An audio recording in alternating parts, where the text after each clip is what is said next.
ولئن صبرتم لهو خير للصابرين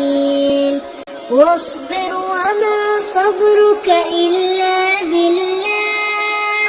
ولا تحزن عليهم ولا تك في ضيق مما يمكرون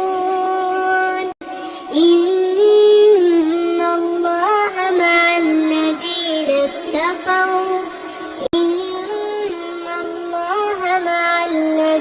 اتقوا والذين